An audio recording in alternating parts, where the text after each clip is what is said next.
আমি অনেক বছর ধরে আমি পেডিয়াট্রিক সার্জন, আমাদের দেশে কোনো পেডিয়াট্রিক সার্জারির বই নাই। তো আমার এটা অনেক দিনের একটা ইচ্ছা যে আমরা একটা বই লিখবো, কিন্তু আমি এখন এটা শুরুই করতে পারি নাই।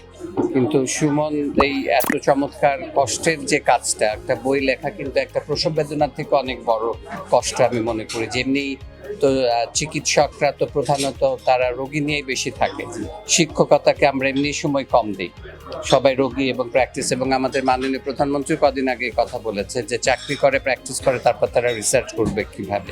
তো শিক্ষকতাটাও সেরকম। সো ও যে এত ব্যস্ততার মাঝে, আমি জানি আমার অনেক ছাত্রছাত্রী যারা আজকাল তো পাশ করে ঢাকা মেডিকেলের অনেকে ইউকেতে চলে যাচ্ছে, তাদের MRCP দেয়, অনেকে প্লাব দেয়। তো অনেকে আমি জানি যে ওর ওখানে গিয়ে কোচিং করে। এটা আমার খুব ইয়ে লাগে যে অনেক ছাত্রছাত্রী। সো এটা যে শিক্ষকতারই একটা অংশ, যে ওর ওখানে যে আমারও একটা শখ যে আমি একদিন গিয়ে দেখবো ও কিভাবে পড়ায়, এত ছাত্রছাত্রী। সেই নিকুঞ্জ, আমার বাসাও নিকুঞ্জ 13 নম্বরে, তো এখনো যাওয়া হয় না। তো আমার অনেক শুভকামনাও যে ছাত্রছাত্রীদের কথা ভেবে MRCP-তে, এখন তো গ্লোবালাইজেশনের যুগ।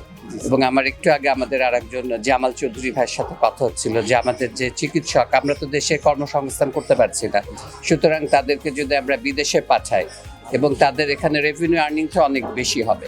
সো দক্ষ ইয়ে হিসাবে তারা যখন যাবে, সো তার আমি সুমনের এই উদ্যোগটাকে অভিনন্দন জানাচ্ছি।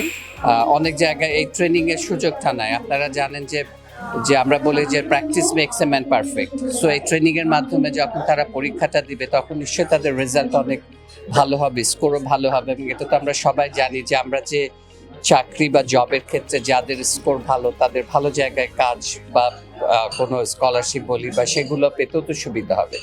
সুতরাং ওর এই প্রতিষ্ঠানের জন্য অনেক শুভকামনা থাকবে।